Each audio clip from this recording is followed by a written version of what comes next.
कहाँ से लिए? दरबारे सियासत में खड़े। ये नज्म है और जाहिर है कि ये नज्म इसने बड़ा तवील सफर तय किया और मैंने जी, कई जी, मुकामात जी। पर पढ़ी तो लोगों ने फरमाइश जी। भी की इसकी, और जाहिर है कि ज़वालनामा इसका उन्वान है, तो उसी हवाले से जो कुछ भी जी, जी, जी, हम जी। लेकिन मैं ज़वाल का आप जो वो लास्ट का बंद का तो मुझे एग्ज़ैक्टली याद नहीं आ रहा है। लेकिन इस ज़वालनामा में भी आपने एक उम्मीद की किरण लास्ट में जो वो बंद पेश किया है, वो भी बहुत अच्छा है। कि ये सारी हाँ, चीज़ें तो है ही, आप ज़वाल व असबाब तो जी, हैं ही, जी। जी, जी, लेकिन जी। ऐसा भी नहीं है कि ये ज़वाल ख़त्म नहीं हो सकता और ये ज़वाल कब ऐसी भी कोई शाम हो जिसकी सहर न हो, वो भी आपने इसमें पेश करने की कोशिश की है। उस सिलसिले में आपने बहुत ही खूबसूरत और बहुत ही मानाख़ेज़ बातें की। उम्मीद करते हैं कि ये प्रोग्राम हमारे नाज़रीन को बहुत पसंद आएगा। दोस्तों, ये थे तारिक कमर साहब जो हमें अपने हालात ज़िंदगी और अपनी शायरी, अपनी ग़ज़ल गोई के सिलसिले में बहुत सारी बातें कर रहे थे, जो हमें बेहतरीन मालूमात फ़राहम कर रहे थे और अपनी ग़ज़लों को अपने ग़ज़लों के ज़रिए से सामईन को महसूस भी कर रहे थे और बहुत सारी गुफ्तगू उनसे चल रही थी। उम्मीद करते हैं कि ये प्रोग्राम आप लोगों को बहुत पसंद आया होगा और उनकी शायरी भी से आप महसूस हो रहे होंगे। लेकिन गुफ्तगू का सिलसिला दूसरे एपिसोड में भी उनसे जारी रहेगा, जिसमें हम उनकी ख़ुसूसी तौर पर उनकी नज़्म निगारी और शायरी की पैकर तराशी के बारे में उनके क्या ख़यालात हैं और उनके बारे में जानने की कोशिश करेंगे और ये भी जानेंगे दूसरे उस एपिसोड में कि हिंद-पाक बरसग़ीर हिंद-पाक में जो नई नस्ल शायरी कर रही है, उनका कैनवस कैसा है और उनकी शायरी का मेयार कैसा है। तो आज के प्रोग्राम में बस इतना ही। दीजिए मुझे इजाज़त। आदाब। You were listening to Adabnama on Radio Manu 90.0 FM. चलो बात करके देखते हैं।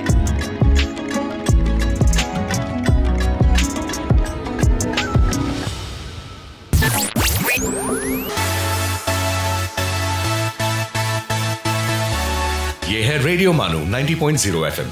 चलो बात करके देखते हैं।